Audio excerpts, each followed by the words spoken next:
और इस बीच एक और बड़ी खबर, 60 दिन के सीजफायर की शर्तें भी सामने आ गई हैं। अमेरिका और ईरान के बीच जो सीजफायर तय हुआ है, ईरान को 300 अरब डॉलर के फंड पर चर्चा हो रही है।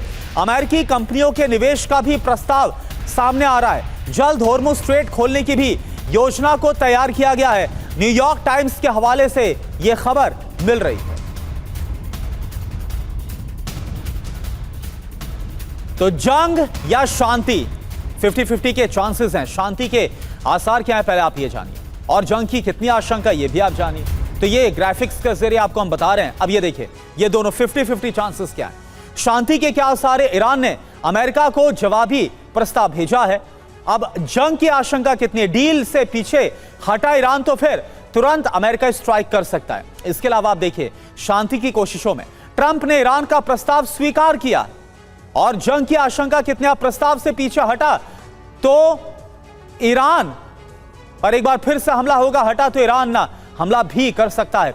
अमेरिका ईरान होर्मुज खोलने पर तैयार है। यह शांति को लेकर एक कदम आगे बढ़ाया गया है। अमेरिकी डील या फिर युद्ध में किसी एक पर गंभीर है, यानी कि अमेरिका या तो डील हो या फिर युद्ध होगा, इन दोनों किसी एक पर तय करना है। 60 दिन के लिए सीजफायर बढ़ सकता है, यह शांति के पूरे आसार है। इधर जंग की संभावना कितनी है, यूएस सेना को यानी कि अमेरिकी सेना को युद्ध के लिए तैयार रहने का निर्देश दे दिया गया। हम दिखाई रहे हैं आपको कि कैसे F-16 से वहां पर लगातार जो निगरानी है वो भी की जा रही है। इसके अलावा यूएस ईरान परमाणु कार्यक्रम पर बात की जाएगी, ये कहा जा रहा है। इन दोनों देशों के बीच बात होगी परमाणु कार्यक्रम पर ईरान के। अब जंग की संभावना कितनी, बात अगर नहीं बन पाई इस पर परमाणु कार्यक्रम को लेकर, तो फिर आप ये मानकर चलिए कि अमेरिकी हमला तय है, क्योंकि पेज परमाणु कार्यक्रम को लेकर बहुत ज्यादा फंसा हुआ है।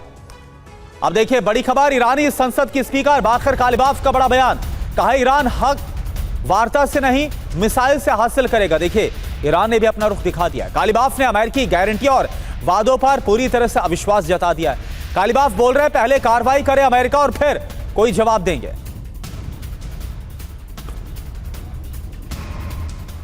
तो ट्रंप को कालिबाफ का संदेश क्या है और बड़ी बातें क्या है, ये आप देखिए।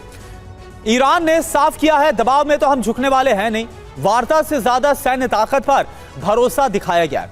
मिसाइल क्षमता को अपनी असली ताकत बता रहे हैं बाकर कालिबाफ। किसी भी समझौते से पहले ठोस कदम की मांग भी की गई है। अमेरिकी गारंटी पर अविश्वास फिर से दोहराया गया है कि अमेरिकी बातों पर विश्वास नहीं किया जा सकता।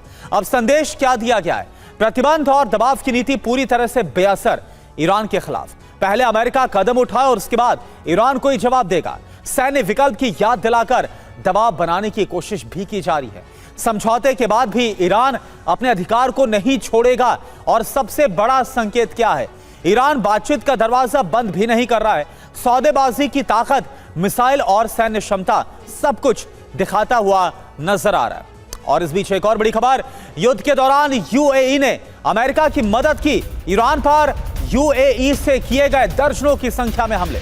युद्ध विराम के बाद भी हमलों को अंजाम दिया गया। वॉल स्ट्रीट जर्नल के हवाले से यह बड़ी खबर सामने आ रही है, और यही वजह है कि सबसे ज्यादा गुस्सा भी ईरान का यूएई के खिलाफ ही फूटा था। तो ईरान का पड़ोसी हमलावर निकला। यूएई ने ईरान पर दर्जनों गुप्त हमले किए, यह पता चल रहा है। यूएस इजराइल के साथ संपर्क में लगातार इस दौरान यूएई बना हुआ था। ईरानी ऊर्जा नेवी ठिकानों पर यूएई के हमलों को अंजाम दिया गया। सीजफायर के एक दिन के बाद तक हमलों को अंजाम दिया गया और यूएई की सरजमी का इस्तेमाल किया गया। यूएई की क्या सफाई सामने आई है, यूएई सरकार ने आरोपों को खारिज किया है। यूएई की जमीन का इस्तेमाल हमले के लिए नहीं किया गया, ये वॉल स्ट्रीट जर्नल के हवाले से जानकारी। अब यूएई ईरान के बीच कैसी दुश्मनी, ये आप समझ लीजिए। दरअसल ये अभी हाल फिलहाल की या फिर मौजूदा तनाव की बात ऐसा नहीं हुआ, बल्कि 3 द्वीपों को लेकर, 3 आइलैंड्स को लेकर बहुत पुराना दोनों देशों के बीच, मुल्कों के बीच विवाद है। होर्मुज पर कंट्रोल की जंग भी दोनों मुल्कों के बीच अक्सर नजर आती रही है। ईरान खुद को क्षेत्रीय शक्ति मानता है। यूएई आर्थिक कूटनीतिक प्रभाव लगातार इस पूरे इलाके में, क्षेत्र में बढ़ाता हुआ नजर आ रहा है। और मनीष झा इस वक्त हमारे साथ है। मनीष, क्या आपको लग रहा है कि ये जो खबर सामने आ रही है, हमने देखा था कि कैसे यूएई पर भी 40 दिन के युद्ध के दौरान काफी ज्यादा हमले हुए, और उसके बाद एक बार फिर से इजराइल ने और ज्यादा डिफेंस ताकत को बढ़ाया है। अगर फिर से युद्ध होता है तो इसमें यूएई का कितना बड़ा रोल हो सकता है? देखिए, पहले तो मैं बता दूं कि वॉल स्ट्रीट जर्नल जो आज ये दावा कर रही है, मुझे याद है कि जब हम लोग इजराइल में थे, इजरायली सोर्सेज के हवाले से TV9 ने ये खबर तब भी दिखाई थी। और उसके बाद आप देखिए, ईरान के विदेश मंत्री अराक्ची ने सार्वजनिक तौर पर यह कहा था कि बहुत सारे ऐसे हथियार जो ईरान में आ रहे हैं, जब हमने उसकी ट्रेजेक्टरी को देखी और उस हथियार के जो अवशेष देखे, वो सब UAE से आए हुए हैं। तो इसके पूरे सबूत ईरान ने भी दुनिया के सामने रखे थे, लेकिन तब अमेरिका ने इस पर चुप्पी साध ली थी और तब UAE ने भी कुछ नहीं कहा था। अब अचानक ये सब खबरें आ रही है। अभी आपको थोड़े ही दिन में पता चलेगा कि सऊदी अरब से भी हमले हुए थे। तो धीरे धीरे ये सारी बातें सामने आएगी। देखिए, UAE और सऊदी अरब खुद से तो हथियार बनाते नहीं है, ये बस अंतर खाली यही है कि कुछ हथियार अमेरिका की सेना वहां पर अपने लिए रखी थी और कुछ हथियार उन्होंने UAE की सेना को दे रखा था, जिनका भी यहां पर इस्तेमाल किया गया है। और जाहिर है कि इस जंग के दरमियान ईरान का दुश्मन नंबर 1 अमेरिका और इजराइल नहीं बल्कि UAE था। और इसका सबसे बड़ा प्रमाण है कि इस जंग में सबसे अधिक हमले UAE पर किए गए। बिल्कुल, और वो हमने देखा था, वो जो तस्वीरें भी लगातार निकल कर आ रही थी। और अगर फिर से युद्ध होता है, अगर इसके आसार बनते हैं, तो क्या फिर से ऐसा ही नुकसान उठाना पड़ेगा, खास तौर पर अब जब ये पर्दाफाश भी हो रहा है।